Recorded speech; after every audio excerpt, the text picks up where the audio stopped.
Hi, and welcome back to another episode of Geekified. I am Chris Somerville, as you've just heard. We are discussing, with a very excited panel, because we're all absolutely massive fans of it, is Umbrella Academy Season 2. It dropped on Friday. This is now Tuesday, and we've watched it all. Some of us have watched it twice. A couple of us have ordered Funko Pops. It's been a wild ride the past 4 days. So we are all super happy and we're all ready to get into this and have a really good discussion. We're welcoming a new host today, Mark.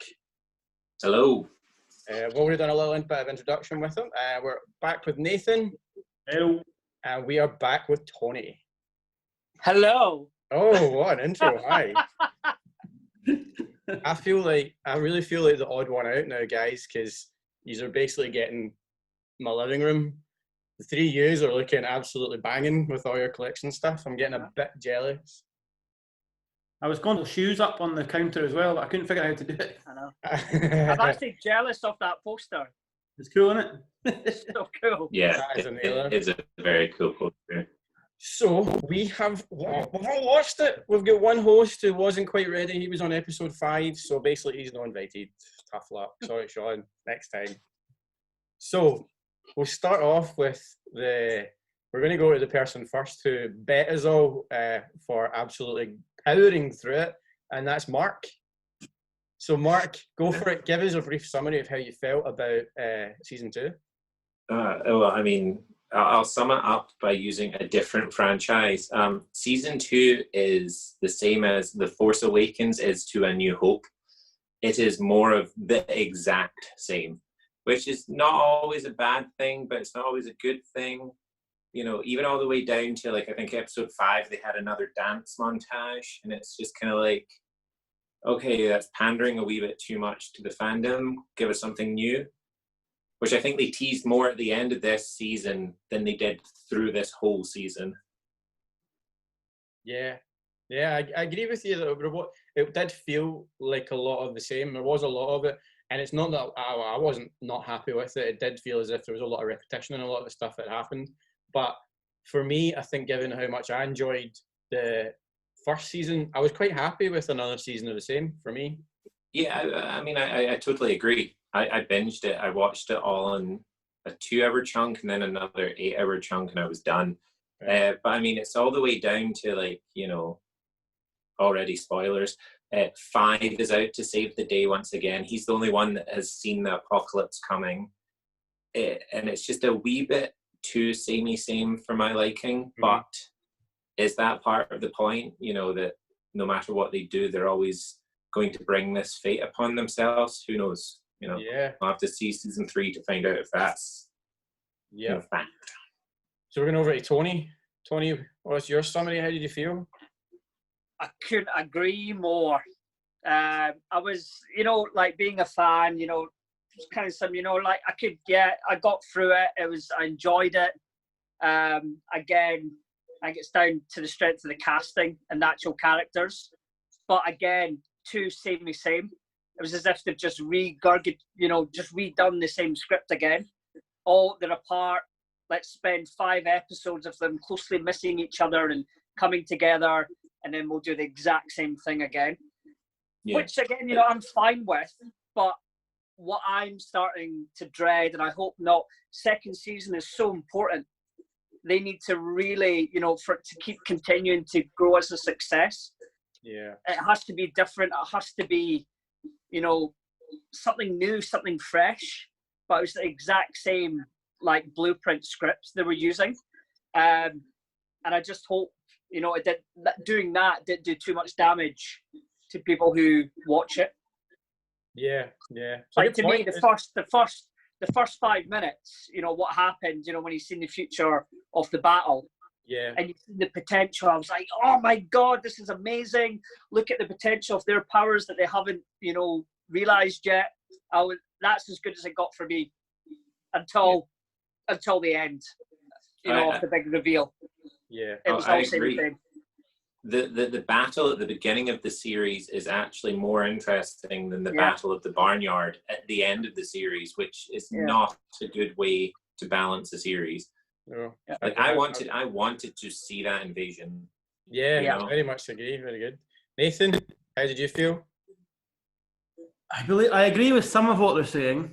I think the first 5 episodes, I think I text Chris after I'd watched 4, and I was just like, it's the same things happened in 4 episodes in a row.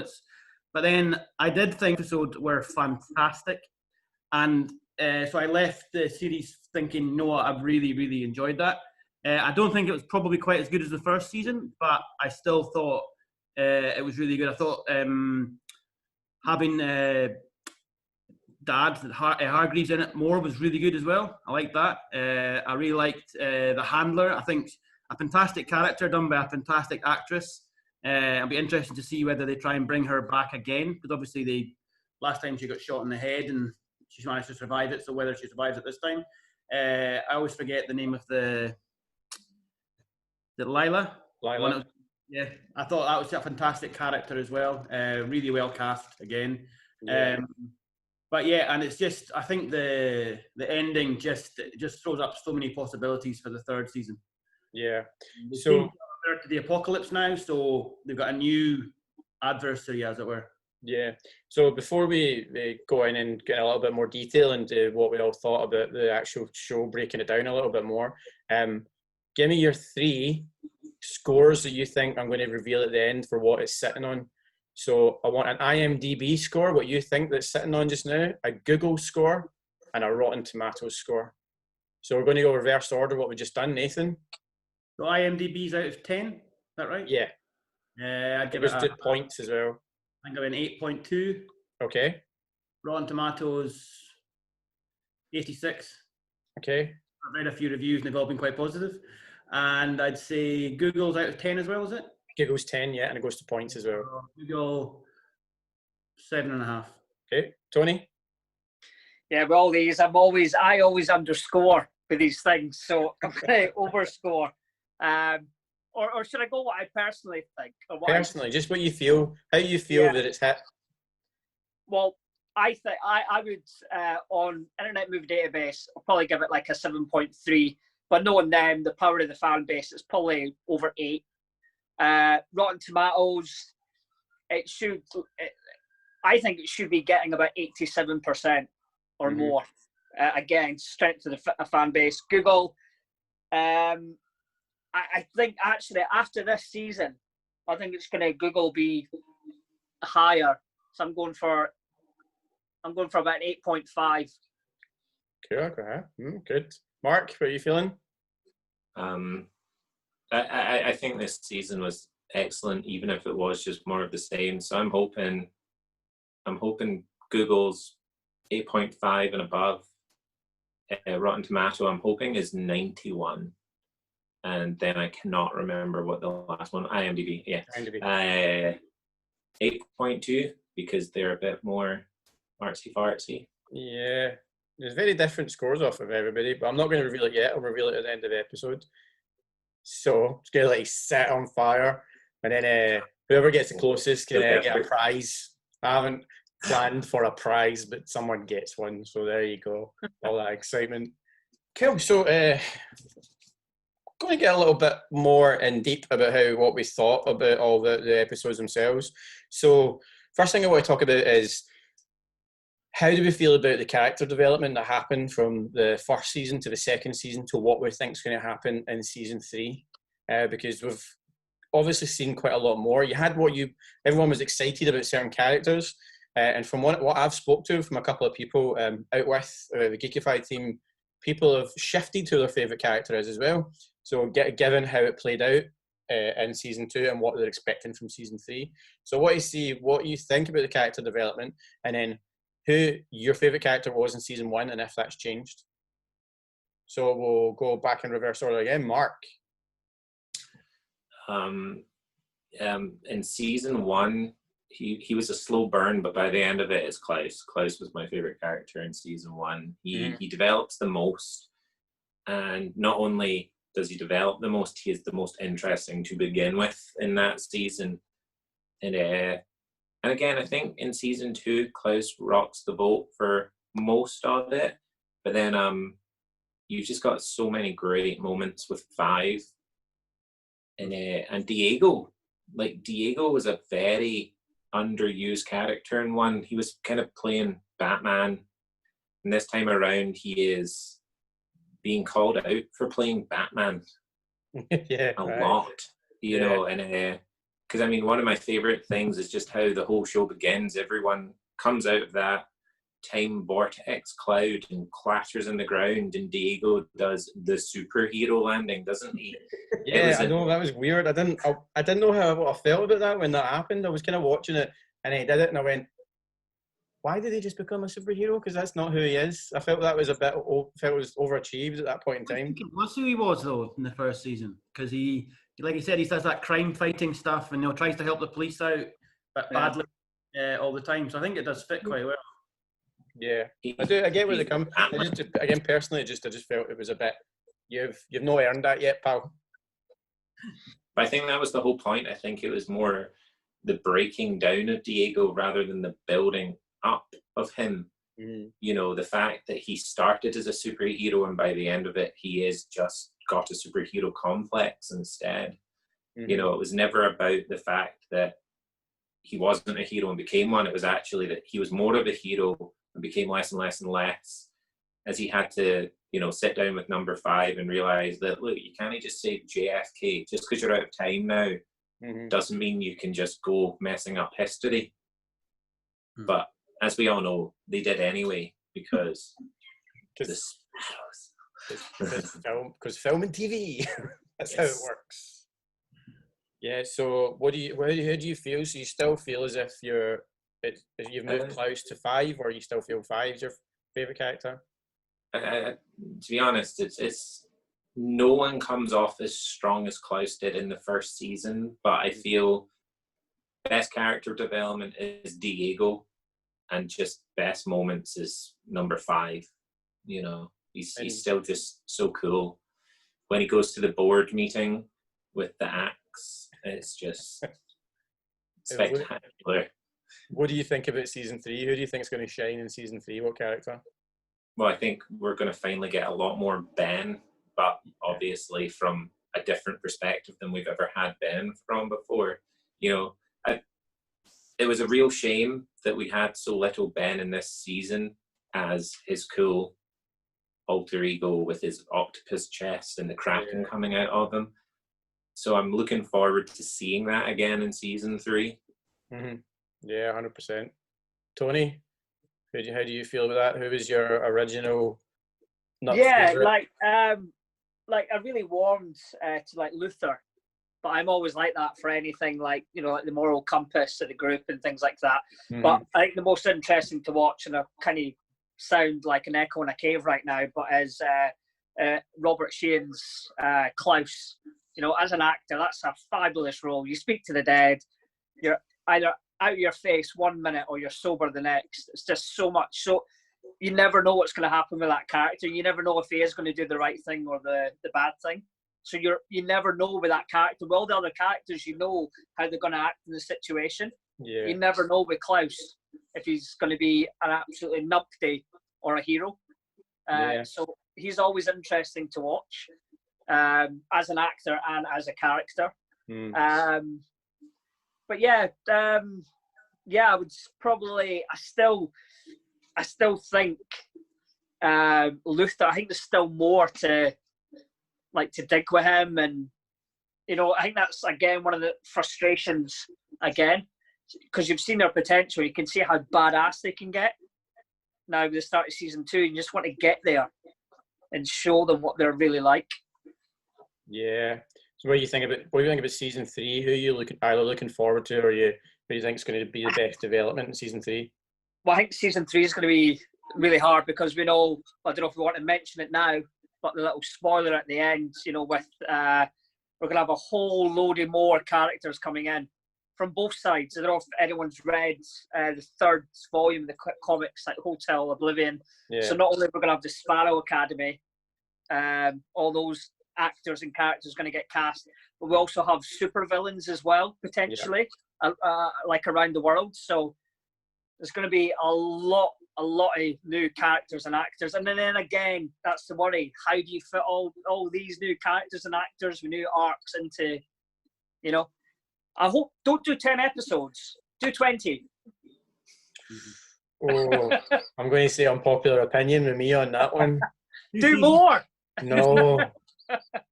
You don't have to. You could do a 2-season arc. Yeah, Yeah. maybe. Yeah, I think like I think that's what they'll do. Yeah. I've watched Arrow and all of the kind of CW stories that hit 20, 21 episodes. Yeah. And by 18, I'm like, oh, just kill him. Yeah. I'm giving myself more work having to beat that out, Yeah. but I don't mind. But do you know what I mean? It's like, he's been chasing the baddie all season. You know he's going to win, and it's just like, you've got the thing. You need to kill him. Just kill him. You know what I mean? But yeah, no, I get what you mean, that you could spread it out a bit more and get a little bit more development from all these different characters, especially if there's more characters. Yeah. 12 episodes. Nate, well, my favourite character in season 1 was Hazel. Mhm. Oh, yeah. A fantastic character, just very understated. Was a badass as well, you know, and just a really great character. And like you said, a bit of a moral compass, but on the other side of the sides, as it were, from the commission side. Yeah. So I really liked him in season 1. Season 2, I thought Diego had the biggest sort of growth through the season. He started off as, like you said, the sort of pretend Batman type guy, and by the end he's sort of bringing the whole group together. You know, he saves them all at the bit with the bullets, and he throws them all to one side, which got me very excited because I didn't know he could do that sort of stuff. Yeah. And I just thought that was really cool. And I think like Mark said, 5 was much of the same what he was doing both seasons. And the first 2 seasons definitely felt like 5's story more than the rest of them.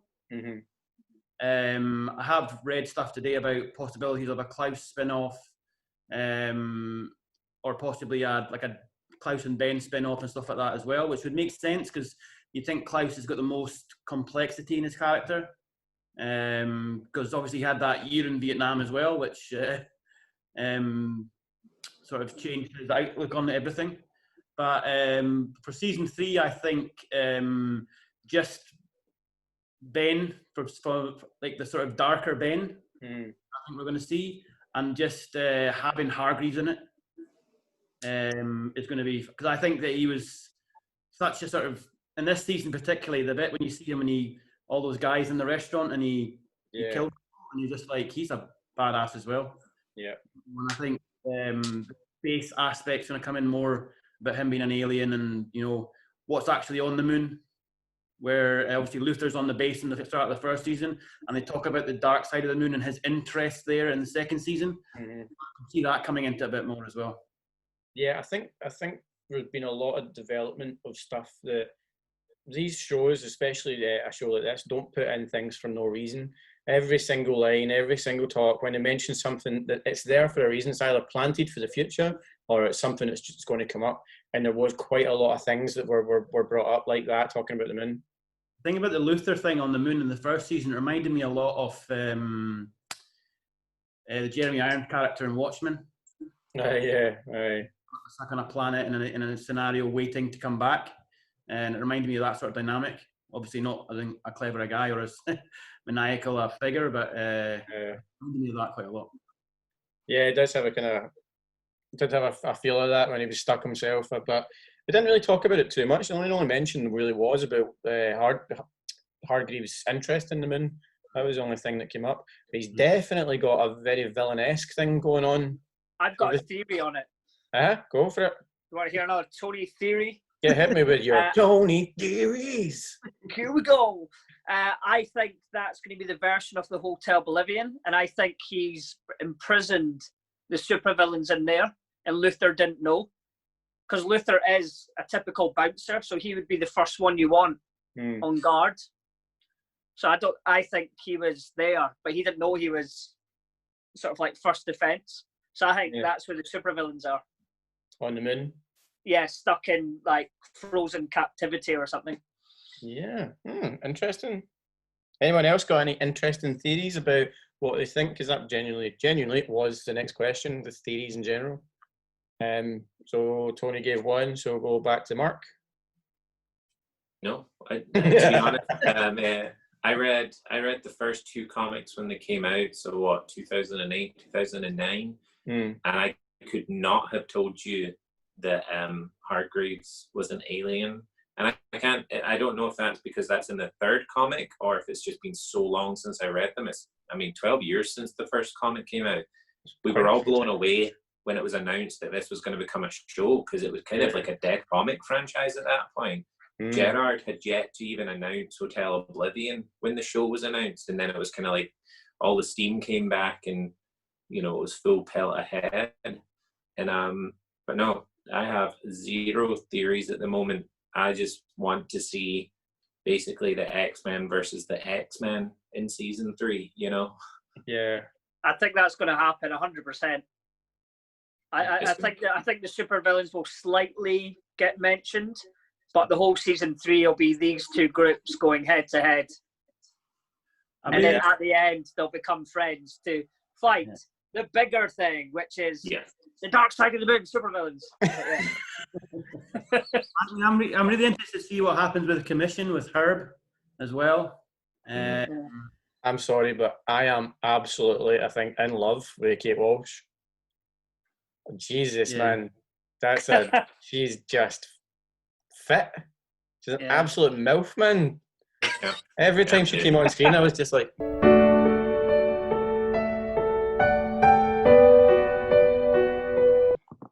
Hi, Kate. Go kill someone, Kate. I think that's the end of her. I thought with the cinema... I know, I'm worried. Every time you see her come on set, it's always just her feet you see walking. I thought it was just such a cool thing to do. Really sort of drew the attention to her when they were filming it, and her mad colourful outfits and stuff was just really cool. Yeah, she reminded me of the woman from Hunger Games. Yeah, a little bit. Yeah. I've never seen it, so I don't know. Unpopular opinion. We're going to get one of these episodes eventually. We've already talked about it to the viewers, so we're going to get one eventually. Should fully grown men watch movies designed for teen audiences? Unpopular opinion? No. Anyway. Well, I'm going a bit off the beaten track here. I think my actual favourite character was the Handler, and it's not just because I fancy Kate Walsh. I genuinely thought that it was one of the most interesting births of a villain over 2 seasons. She wasn't my favourite character in season 1. My favourite character in season 1 actually was Klaus. I just thought he was so funny and such a bizarre character. But the Handler was my favourite character in season 2. I thought she was brilliant. And she's... Oh, yeah. Well, I mean, did you notice my favourite little nuance of the Handler was that, I'm not sure in the first episode of season 2 if we ever see it, but she has a very small spider brooch. And it goes from being on her purse to being on her sleeve to eventually being on her chest, and eventually it ends up in her big, large, ornate headgear in the final act. And it's obviously a very subtle way to be like that she is weaving this web and she is a Black Widow. It's a cool little nod. I like that. Love that. I have to rewatch the whole season now to find it. Yeah. What does it mean?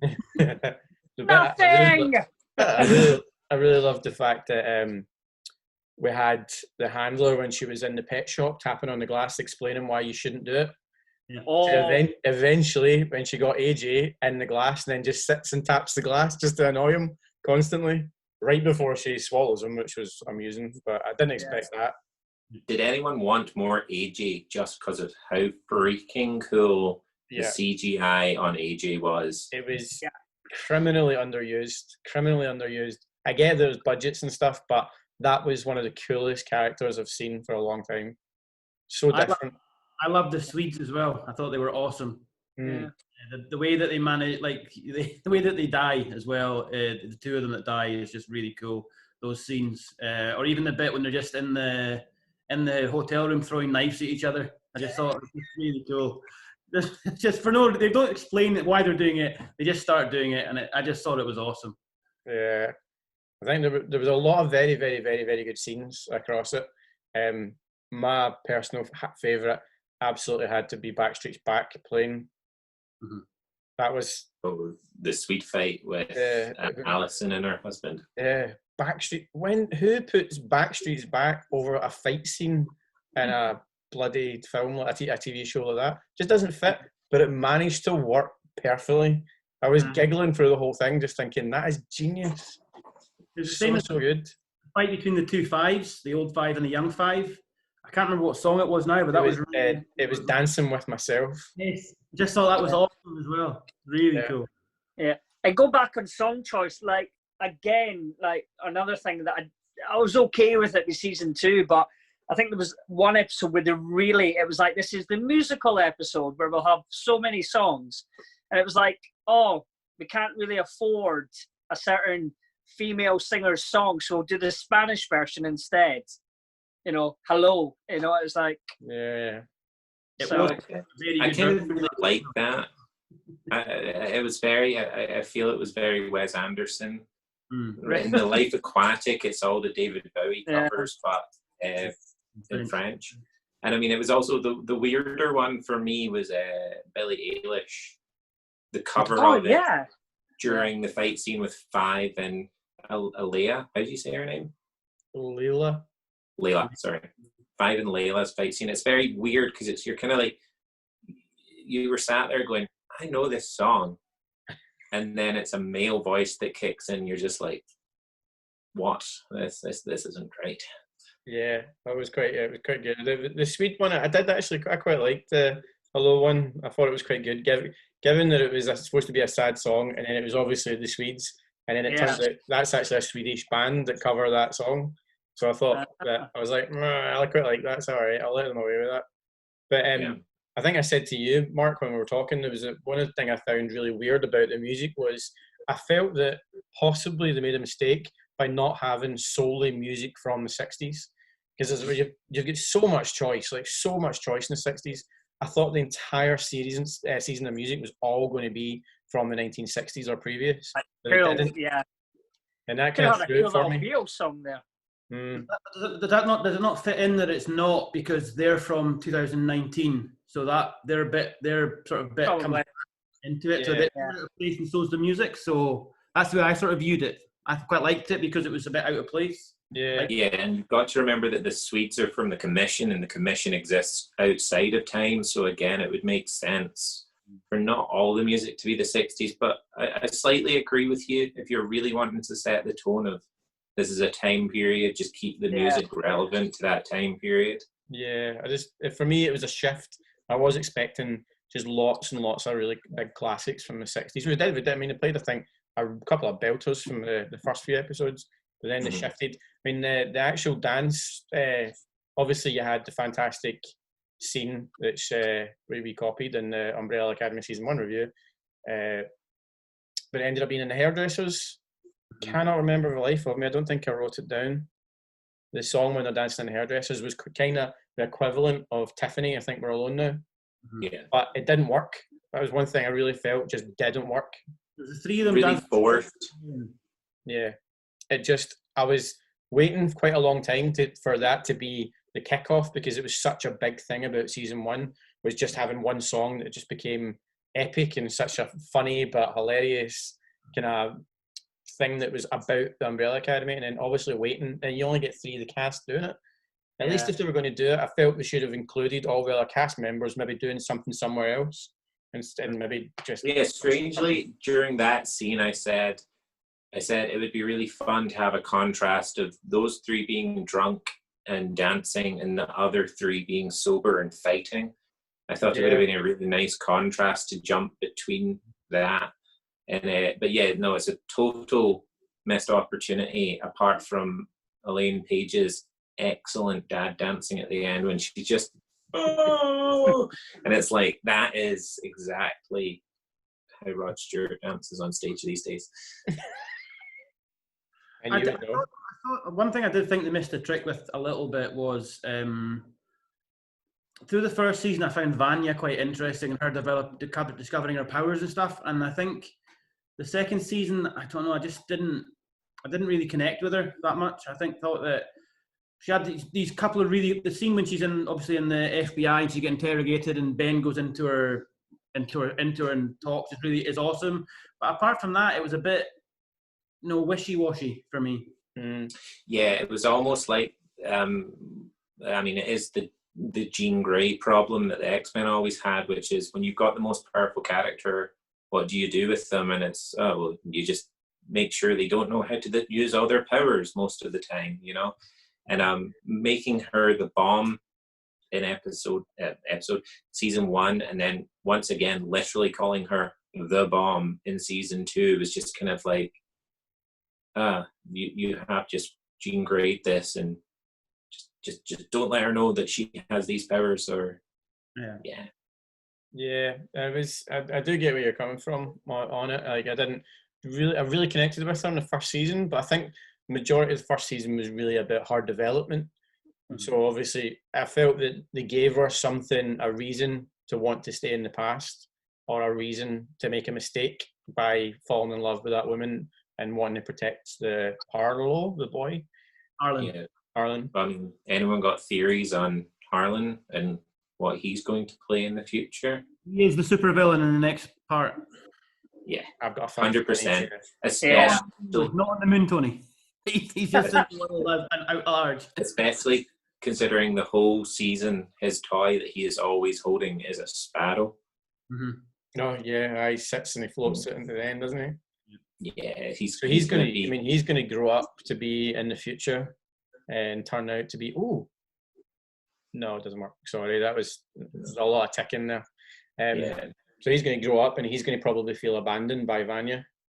Well, it's also, he's got classic super villain like backstory. His dad was abusive to the mum. It's he's got all the makings of a super villain.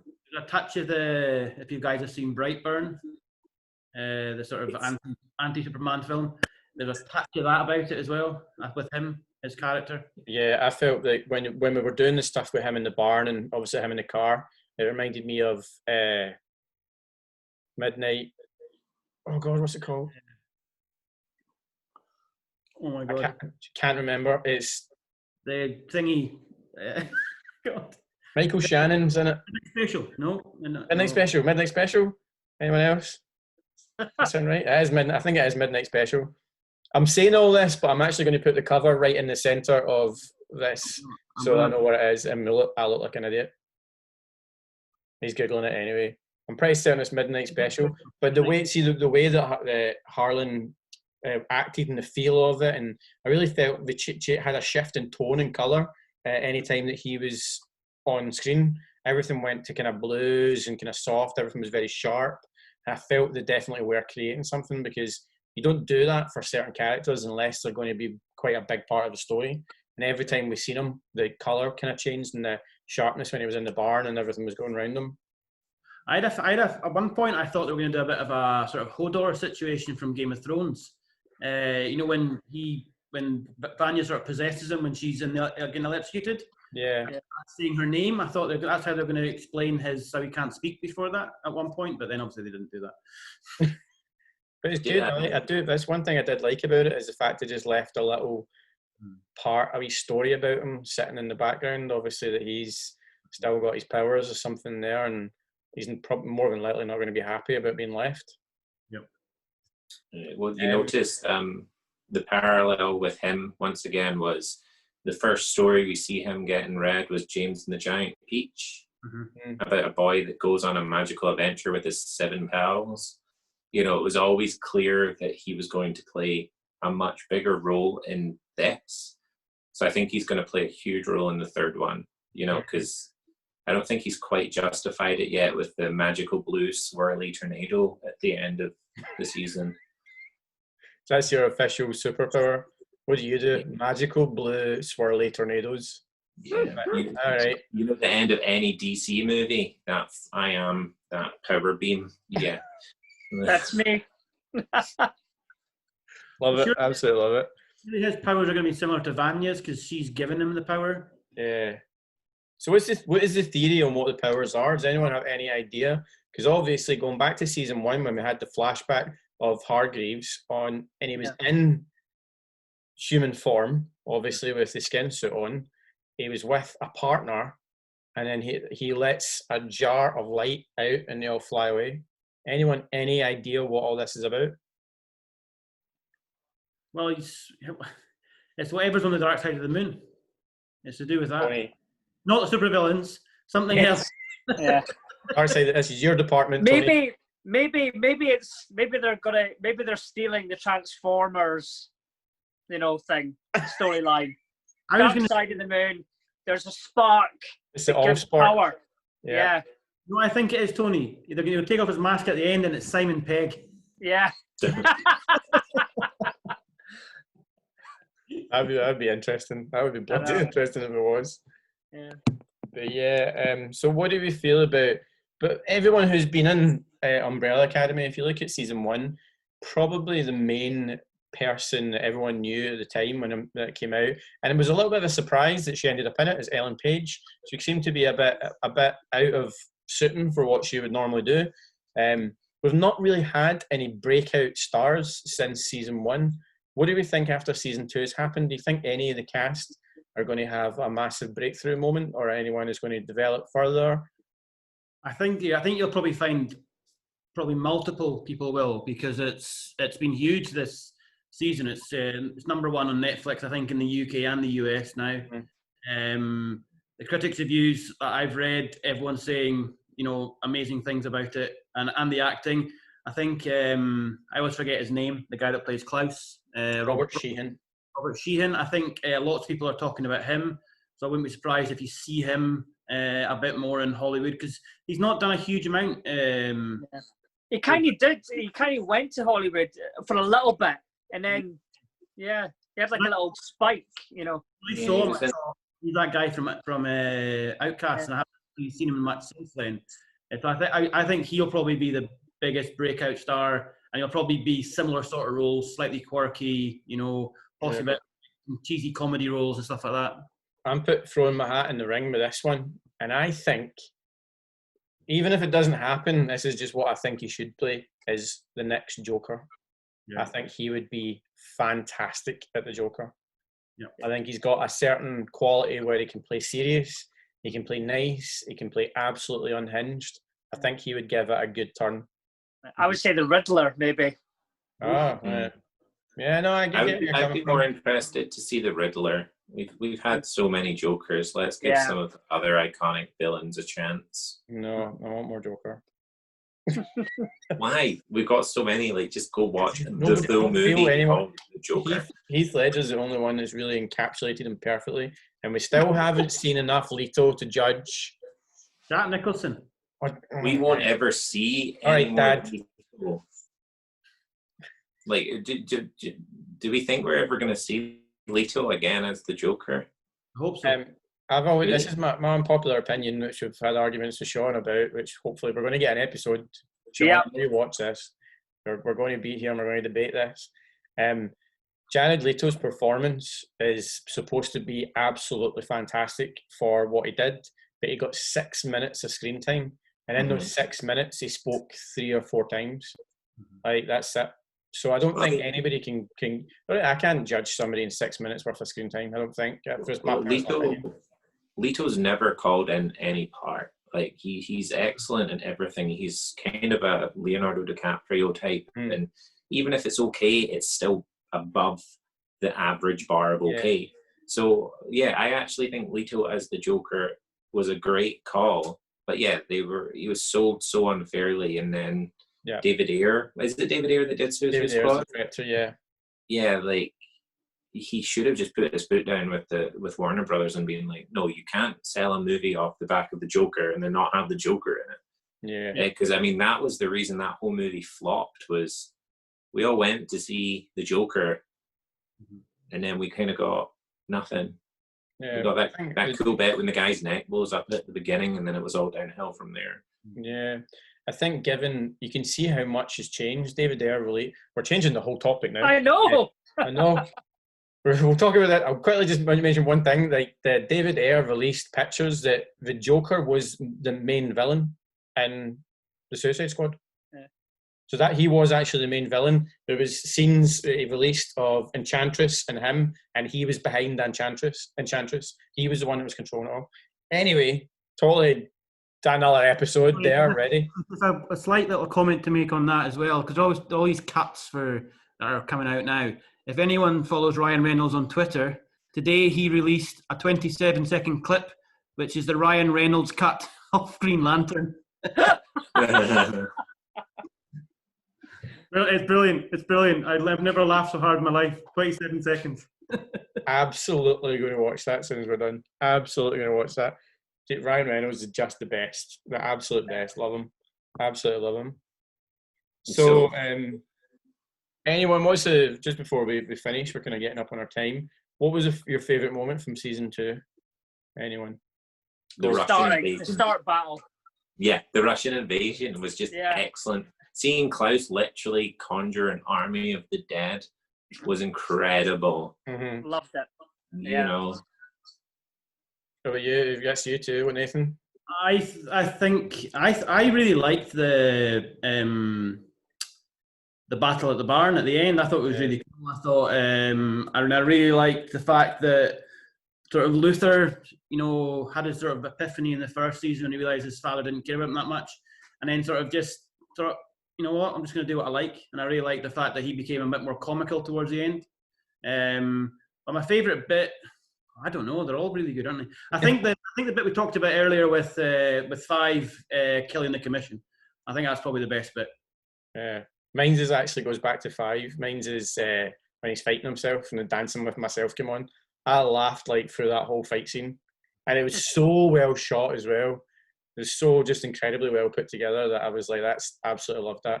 And then obviously any scene that Kate Walsh was in, absolutely love you, really. I'm your new favourite fan.